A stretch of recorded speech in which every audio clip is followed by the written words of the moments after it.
So the next session is a bankers panel from the American Bankers Association, will be moderated by Rob Morgan, Chief Innovation Officer of the ABA. Thanks, Shalapa, and thank you to you and your team at the Philadelphia Fed and to the CSBS for putting on such a wonderful event. Really appreciate you having us as part of it. Honored to be here. I have the pleasure of introducing a really impressive panel today, and probably the easiest job throughout this whole conference. We have a really talented group of bankers to round things out, to give their perspective on innovation in banking, how they engage with the startup community, and the work that they're doing in the space. So today I'm joined by Julie Thurlow, President and CEO of Reading Cooperative Bank, Patty Husic, President and CEO of Centric Bank, and Mark Moroz, EVP and Head of Product at Live Oak Bank. Thank you all for joining me. So let's jump right into the discussion today. I want to talk a little bit about how you view innovation in your bank. How do you help promote innovation in your bank? And one of the things that I think is really often overlooked is the importance of culture in helping promote innovation. As banks, we typically operate in a risk management environment, but innovation requires taking risks. So I'd love to hear from each of you a little bit about how you encourage innovation and a culture that fosters it within your bank. Patty, I may turn to you first. I know you've done a lot of work to reach out at all levels in your bank to encourage this.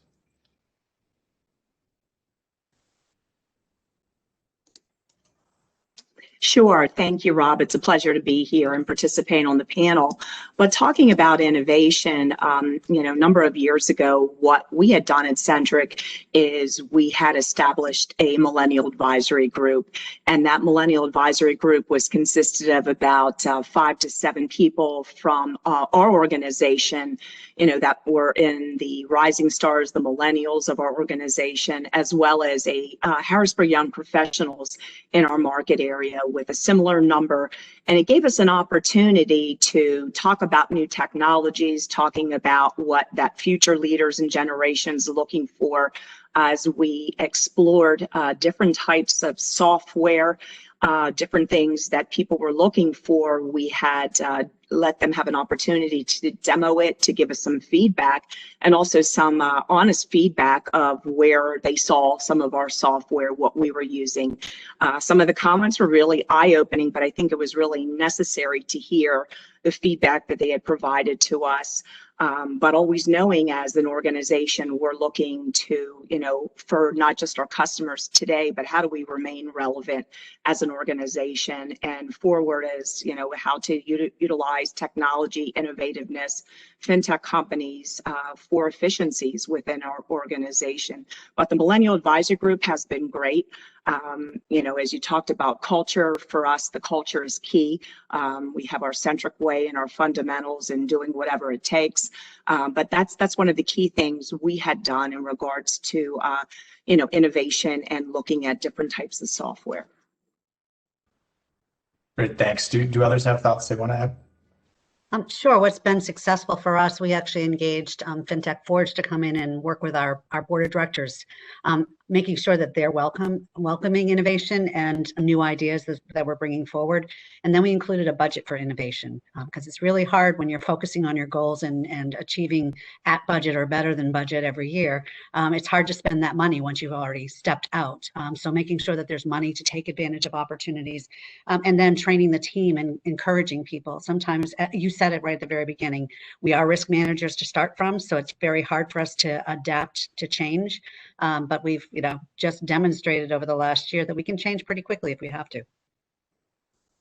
Yeah, just to add a little bit onto that, at Live Oak, it's been pretty easy for us to be able to build that culture around technology. I mean, we started with two trailblazers running the bank that come from software companies, and so when you can build and then utilize and then commercialize your own technology in-house, it's a little easier on that. But I think it's really important that you get everybody that's going to be affected by the change in the technology itself, get them involved very early in the process, especially around testing, so they get their hands on it, they can feel it, they can understand what it's going to look like, any type of processes change.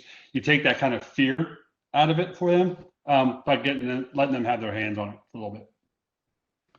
Great. Thanks, Mark. And I think that's certainly something we've heard from a number of banks is that the importance of engaging folks all across the bank early on and helping create buy-in across the organization. Really, really great approaches all around. Julie, you mentioned this, or at least hinted towards it during your comment, that COVID has really changed everything. I know a lot of banks I've spoken with have mentioned that their 2-year plan is now their 6-month plan. Can you all give me some insight into how the pandemic has changed your thinking around technology and what impact that might have had on your strategic plan? Well, if I can answer for the three of us, it's PPP, right? I think that it took just a matter of weeks. That plus our just our modification program that we offered for all of our consumers, we had to adapt quickly. All of a sudden, the world had changed around us, and our customers had a lot of needs, and the government was looking to us. And I think the SBA program, using the framework of the financial institutions in this country to get money into every corner of this country, was wonderful. The first time around, it was exhausting because we did it manually, and then we reimagined and worked with a fintech provider to develop a product that would allow us to streamline the process, so that second time around and third time around, it became much easier. And now I can't imagine our lenders going back to a manual process again for small dollar loans, right?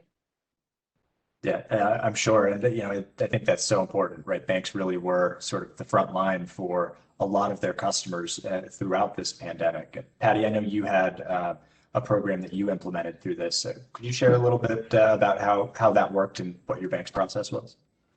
Sure. When you think about last year in the beginning part of March and with the pandemic and knowing that we were moving to in a short order period of time that, businesses were closing, we were sending our teams home, and the bulk of it in community banking, we normally were working in person. You may had lenders, commercial lenders, on an infrequent time, whereas they're traveling from their home office to an office or to customers. Yes, they were used to that much more than as comparative to the other 135, 140 members of our workforce. So within a short period of time, we knew we wanted to be there and step up to help the small businesses, both our customers and non-customers, and we did that.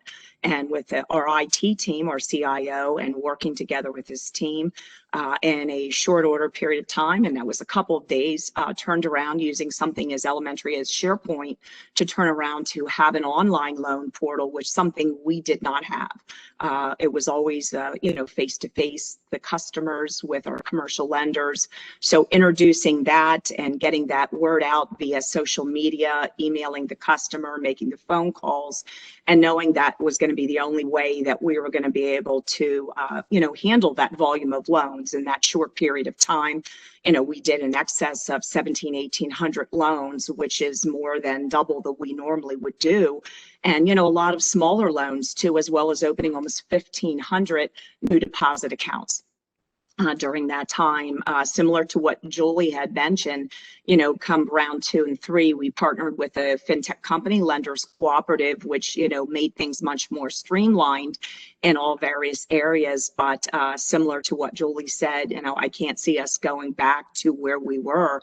But the team came together, we pivoted to do that to help small business. In the same hand, the infrastructure that was built with our technology, that all of our team, we had over 80% of our team members were working at home within that week and a half period of time, to ensuring we had the technology, the sufficient VPN or the connectivity with that would protect, the data security, but also the bandwidth that would support that many users in that period of time. And it shows you the true resilience of the team as they've come together and they work together to be able to accomplish all of those things in that short period of time.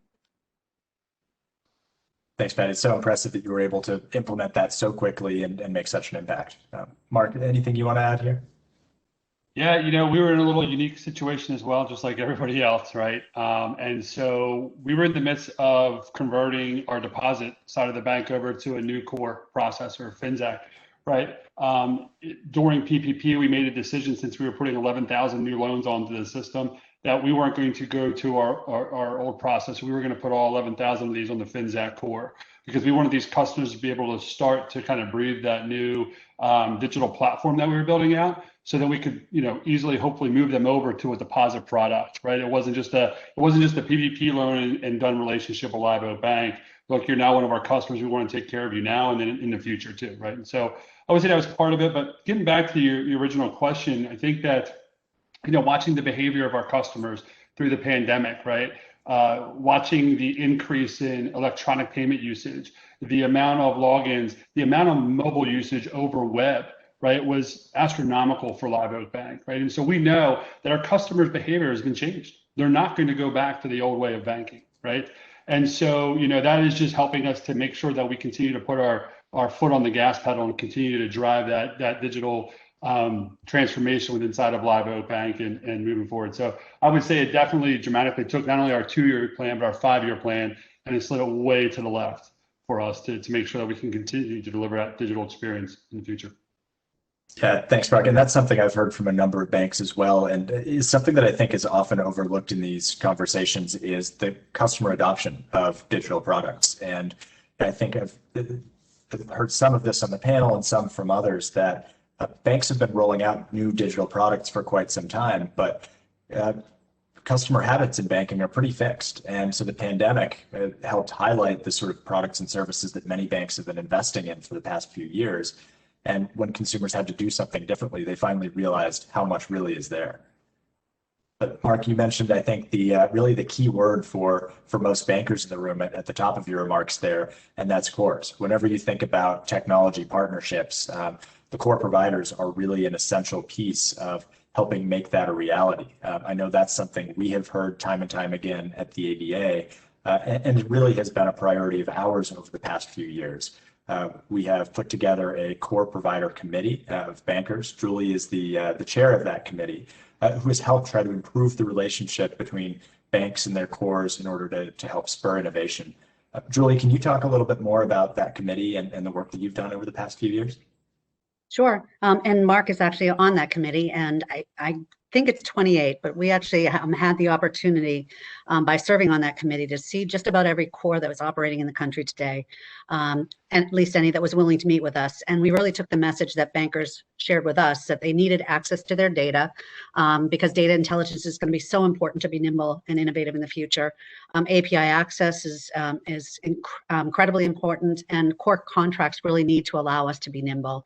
We can tell you there are tons of different core business models operating in the country right now. So depending on your innovation appetite and the capabilities of your team, there's something out there for you that allows you to be able to deliver. And we made these made requests of the cores in those spaces intended to support innovation in the banking sector, just because we need to be able to differentiate and develop new products. We need to be able to differentiate ourselves from each other, and the cores need to facilitate our innovation and not stand in the way.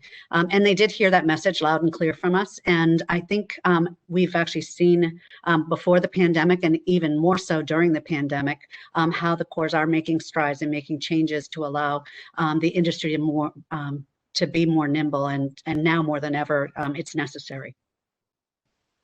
Thanks, Julie, and thank you to both you and Mark for your service on that committee. That's such an important initiative at the ABA. I know it's really been a focus of ours from the CEO level down, and you've created, not only had some great conversations with the cores, but also created a tremendous set of resources for other bankers to leverage all the work that you've done. Also, would be remiss not giving credit to the ABA team, Lisa Goldshire and her team, who have worked to pull all of those pieces together. There's a ton of resources available at aba.com/cores, including reviews and overviews of all those different cores that the committee engaged with, and a ton of other resources for banks who are looking to improve the relationship with their cores, better understand it, and create a more nimble environment, Julie, as you so aptly described. Mark, I think you have sort of a unique perspective on this as well. You mentioned your work with Finxact. You are in the process of integrating a sort of new type of core. Can you tell us a little bit about that and what the experience has been and maybe the thinking behind it? Yeah, it's been a really fun ride. We've been involved with Finxact since day one and line code one, right? Since they started from inception. these folks who are building out this core processors, this isn't their first go around, right? They were involved and built out, the Sanchez brothers built out Profile, which is now part of FIS's offering. And look, Live Oak about 4 years ago said, look, we really need to start to build really custom tailored products for our customers and not just live on this out of a box solution, right? There are things that small businesses need that you can't get, right? You either have really heavy commercial or you have consumer plus, right? And so we set out on this journey to see if we could find a core processor that could help, us in our ventures and delivering these products for our customers, and we just couldn't find it. Right, we couldn't find it out there, and our CEO Chip Mahan had a really good relationship with the Sanchez brothers at the time, and kind of brought them, I would say, out of semi-retirement because they were thinking about this, and started striking together this belief or methodology on a core that it's all open and it has well documented and well developed APIs, right, to get to the core. It also has a belief that the bank should own its own data.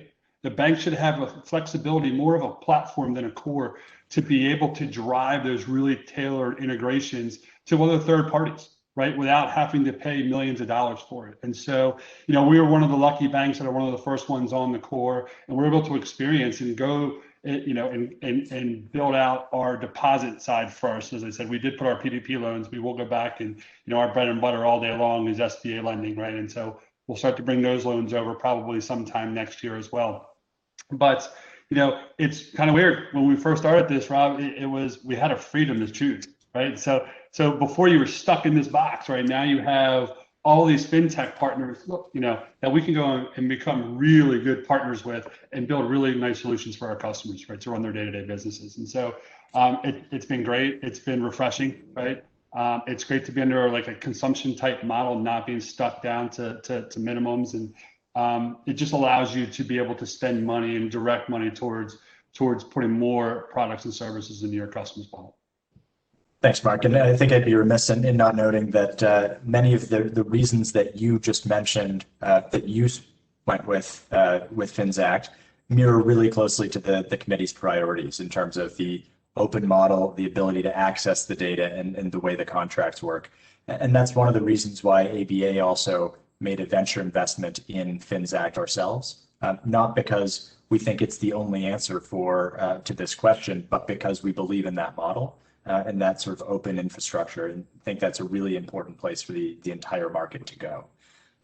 Patty, anything you'd like to add on the question of cores? I know you have done a lot of work there as well.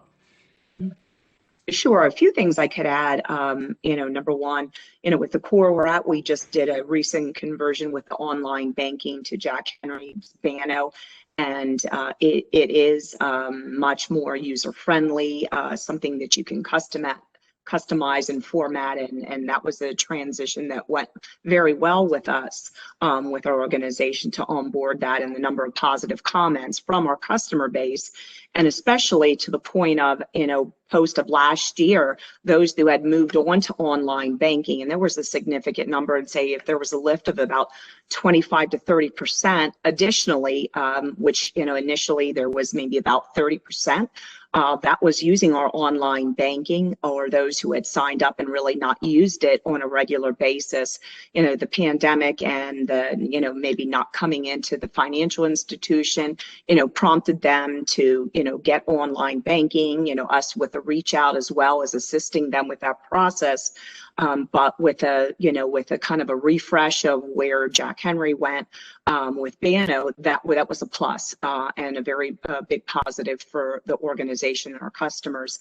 Several years ago, we also integrated and adopted Encino. We're a very highly commercial lending institution, and so that's probably for every dollar we lend, 90 cents goes to commercial lending. And to integrate a workflow and the amount of data and information that you can get out of there, you can also evaluate your speed to market within every from qualification and proposal with the lender, to credit underwriting, to loan documentation, to approval, to final closing. Those are some benchmarks that we have established and, to put into place. And that's a strive for efficiency as well. And that has, integrated with our, Jack Henry. And another piece is we're looking for, in partnering with the Fintech is own Splunk. And if, maybe later on, if we'll talk a little bit about that, but it's getting to the data intelligence and to be able to get much granular to help make intelligent decisions about, is it our marketing? Is it who is our customer base? What are their behaviors, and to get the specifics, and even to a drive to efficiencies within our organization is, something that we're doing in every department of the organization. Yeah, thanks, Patty. And I think noticed both you mentioned, and I think everyone in their comments here mentioned the importance of the ability to access and evaluate their data. It strikes me that community banking has always been a relationship business, but what that relationship means in a digital era is so different. And today we need to look at that sort of data to understand how our customers are engaging with us. It used to be that someone would walk into a branch and have a conversation with a teller about what they're saving for. But today it's so important to look at that data to be able to understand how your customers are engaging and best serve their needs. Speaking of data, there is just so much noise in this space. There's so many things happening in fintech. It's thousands of startups trying to make banking better. How do you track it all? I know each of you have sort of in your role in your organization are tracking everything that's happening across this landscape. How do you separate the signal from the noise, and what sort of resources do you rely on to help stay current? Mark, maybe I'll turn to you first here.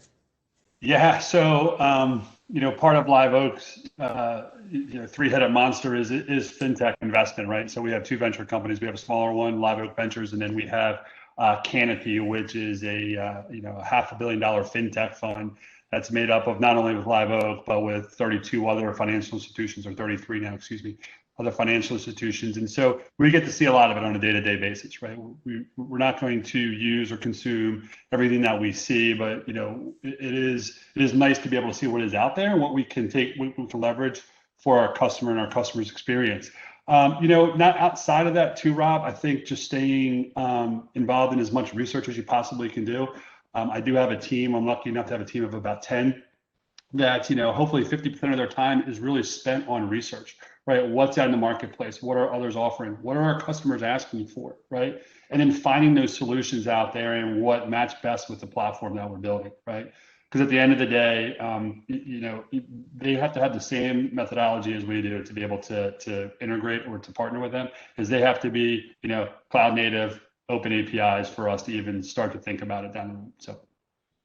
Absolutely, that's so important. And I should mention that ABA are also LPs in Canopy's fund, and that's one of the ways we help track what's happening across the ecosystem.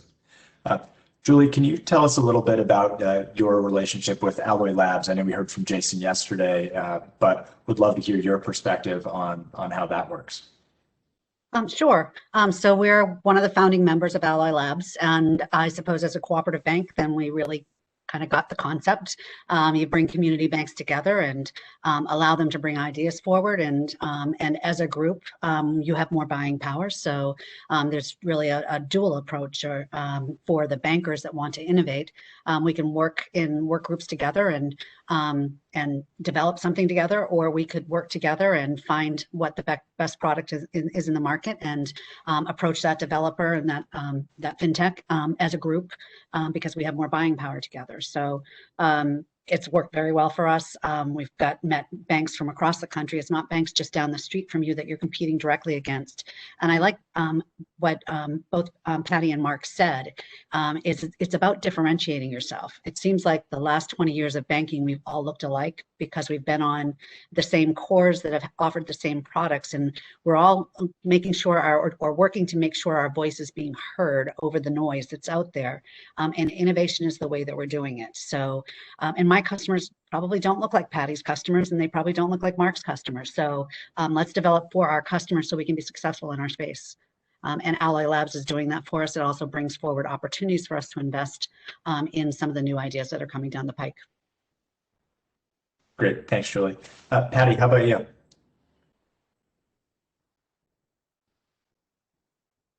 As I spoke a little bit before, is the value of our team. So our Chief Information Officer, he's great, and his team, where he has his fingers on the pulse of, the new fintech companies that are in the market, having a chance to, not only in our market, but in that, fintech space, and of those, and exploring, reaching out, having those conversations. They're not all will align with what we want to do and what our strategic initiatives are. But I think he's done a great job in kind of making that pond smaller, and those who would be, would really be the most relevant, and having conversations within our senior leadership group, and talking about those, more in depth, and, what could be some of our next steps, to execute our strategic plan. And as we look to the timing of those, I think also, with the, American Bankers Association, with talking about and having other fintech companies, and to hearing about those, I think there's other ways as well is to get familiar, with the fintech companies. But I think you have to constantly, be out there in the market to see what's there and what will be the best fit with what you're trying to accomplish with your organization, with your customers. As both, both other panelists had commented, but it is, all of our customers are different, and you have to have the best software to mirror, what is going to work best for our customer base, current and future, but also to execute our strategic plan. Yeah, and I think that fit is so important, right? If both, as you and Julie mentioned, mapping to your unique customer base as community banks you each serve such a unique market, but also to your vision for the bank. So I want to sort of ask the audience here, please think of some questions, send some questions in. The details are in the chat to send questions. But in the meantime, let me ask the group sort of one more question. And that's around financial inclusion, something that is really so important, has been a priority from ABA. And I think the pandemic has made so clear the importance of families having a relationship with a financial institution, whether it is accessing EIPs or the PPP loans that you've been so integral in helping deliver to your community. Technology is not just about reaching your current customers, but also bringing new customers who may not have access to mainstream financial services today into the banking system. I'd welcome your thoughts on how you can use technology and how you're thinking about using it to bring people into the banking system. And Julie, maybe I'll pick on you first here, just because I know you've done a lot of work both on your own and with a program called Bank On that ABA has done some work with as well. So maybe I'll turn to you first, and then fill in a little bit of detail about some of the work we've done there as well. Sure. So I strongly believe that that innovation in the banking space is going to be key to financial inclusion and opportunity for low to moderate income households in our country. We are currently opening a branch in a gateway city within the state of Massachusetts, and we did a lot of work in focus groups with folks, and everybody has a mobile phone. It doesn't matter where you are. That's right next to you. It used to be that you had to go to a branch, or you used to have to have a desktop. So I think for both of those reasons, I think there's a great opportunity for us. The Bank On product, we were actually talking to our consumers about why they actually use check cashers, and they told us it primarily was because they either didn't understand how banks processed their transactions, and they usually ended up harming themselves by having overdraft fees at the wrong time, and that financial harm drove them to at least be able to make their relationship with money known, so they know how much cash they have in their pocket at any time. You can't make a mistake if you're paying with cash. So I think using technology, we can actually smooth out that friction point that's there. The Bank On product, when ABA introduced it, we looked at it. It made complete sense. It's no overdraft fees for consumers. It's low cost deposit accounts. It also has no overdraft accounts. And you make your money based on a monthly transaction fee. And all the features are exactly what consumers need to start their relationship. And if someone is unbanked at this time, it's so much easier to bring somebody new in rather than compete on price against the bank across the street. So we think the Bank On product actually does that, and our marketing to consumers in our markets. Yeah, and I think that the Bank On program is really a powerful tool. ABA announced a partnership with Bank On back in October of last year, and Bank On is, just to give a little bit more clarity around what this is, it's a standardized set of account features that were built by a group called Cities for Financial Empowerment, meant to address the exact reasons why families reported not having a banking relationship. So Julie went through a number of those. We worked with the CFE fund to help encourage banks to offer Bank On certified accounts, but also make it really easy for them to do so.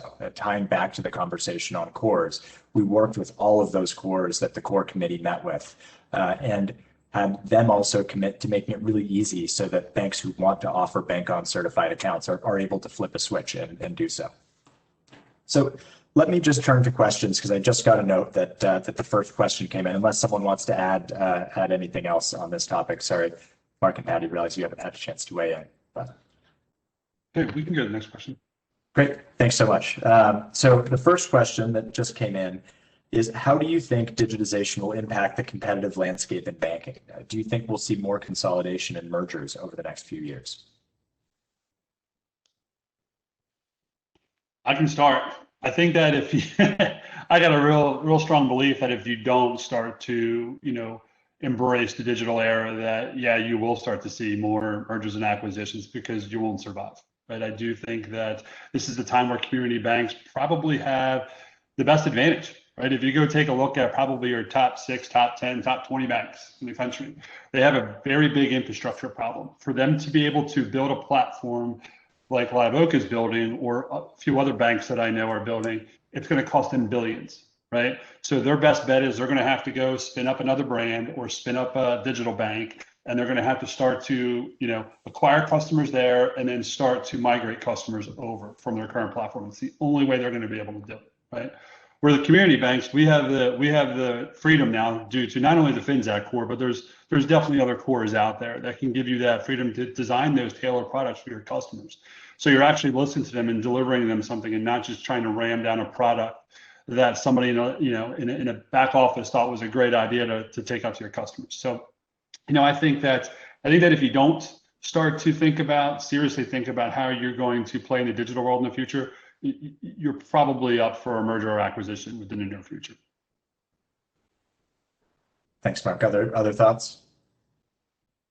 I would agree with Mark had said as well. I think, this past year with the pandemic and with, the way, our customers and businesses and individuals have changed in general, and their buying habits and their banking is within there. We've advanced 5-10 years into the future. And about what you want to do. It isn't just your current customers, but your future customers too that you're reaching out to. And it isn't going to be a nice to have, it's going to be required to have. And I think if community banks or banks in general, don't either get moving or to integrate more digitization and technology within, they're going to get left behind, and they're going to be so far behind you can't catch up, or to make that significant investment.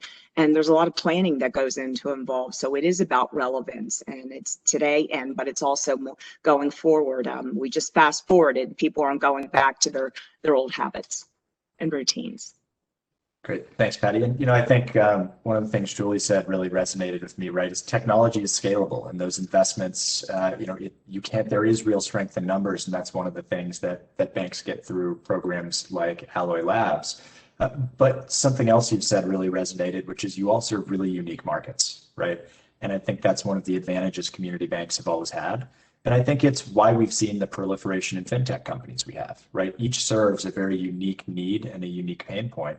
And does it really well. And so I think the opportunity is for community banks to offer something that meets their customer base really specifically. And I, for one, am really optimistic about the future of community banking because of that. So, and if I could actually weigh in on that, I do agree. Digitization necessary to be be relevant going forward in the future.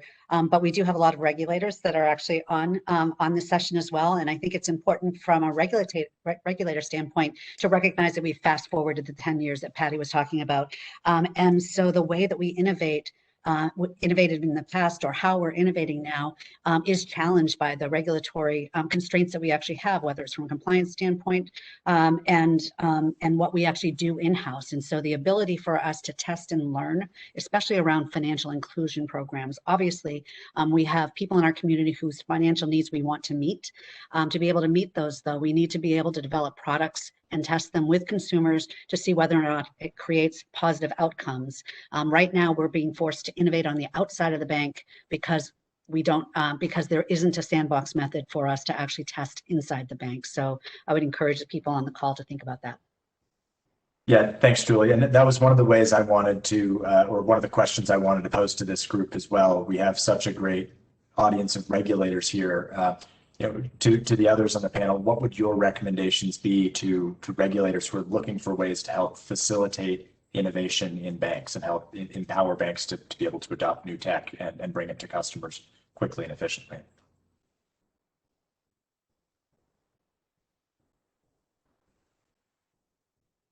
I can start. So I guess the one request is, to understand that there is such a thing as control speed. Right. And so just because we're trying to go fast doesn't mean we're trying to go out of control and reckless. Right. I want to protect our customers and I want to protect the bank at the same exact time. But I also want to be able to deliver these products in a way that's in a quick manner. Right. There is easy, very way to learn how to test, right, in a controlled manner, and then to deliver them to the market into production quickly afterwards. So I think it's on the banks, on the fintech companies that we integrate with, to kind of help the regulators get a really good view into what those controls look like, right, prior to rushing to the market. So, thanks, Mark. Patty, anything to add here?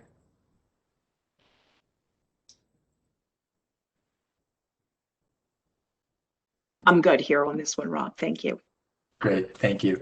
Okay, I've got one last question that came in through the chat, and we'll use this to close. And I think it's a great question.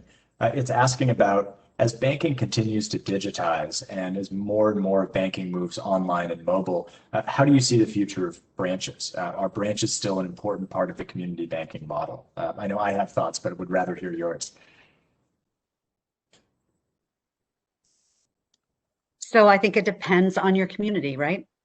If somebody's getting their first relationship with you and they're playing it and they don't understand the lending products that you have, then you'll want to be there and present. Does it have to be a sprawling 2,000 square foot with 5 drive-up lanes? Probably not.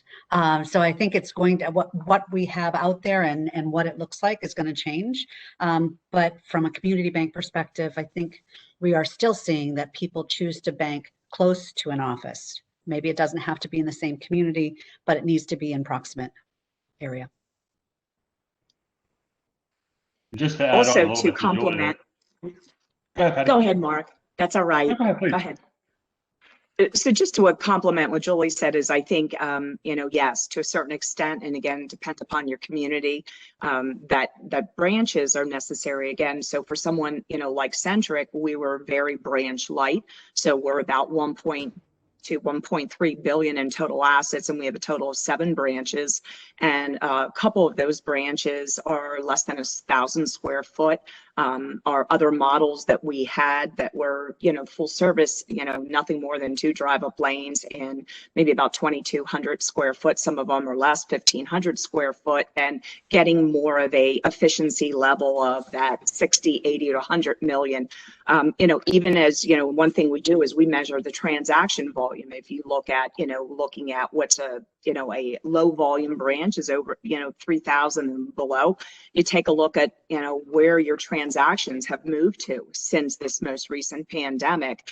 And initially I saw the huge jump by 50% once doors, when businesses were closed only through, drive-through. They have come back, but they have hit a ceiling and they're not coming back. And you see the 1-2 individuals and businesses who have moved to our online banking, moved to scanners customers, or even cut down the frequency they come in, I think it is going to be maybe more so of a branch light. I think customers really kind of demand it all, but people love the convenience now that they can choose. They can bank by their phone, they can bank the laptop when they so choose. One of the things we just introduced is to be able to afford more convenience. Someone who wants to come in they can set up an appointment online, and it's almost their own concierge banker. They can pick the location, they can pick the date, they can pick the time. They'll get a confirmation email that, that's reserved to who they're going to be meeting with. So again, it's a way that they're getting back their time, and our people are ready to help them, and there's no waiting. That's great. Mark, any last comments on this? Yeah, well, you're pretty much talking to a branchless bank, right? So I think we figured it out. I think that, if you start to trend that way, just make sure that you do have, those individual customer service representatives, or what we call our business relationship managers, right there for those customers in the time of need, right? There is a way to really lead with technology, but there's always those moments that go bump in the night that somebody wants to talk to a human. So we're always there for them to pick up the phone and deliver that truly, great customer experience. And I think that's a lot of these comments sum up what we've heard as well, which is that, branches are still important to connecting with communities and building relationships, but they may be becoming less transactional because through all of these investments we've talked about today, banks are bringing the branch to the consumer's pocket.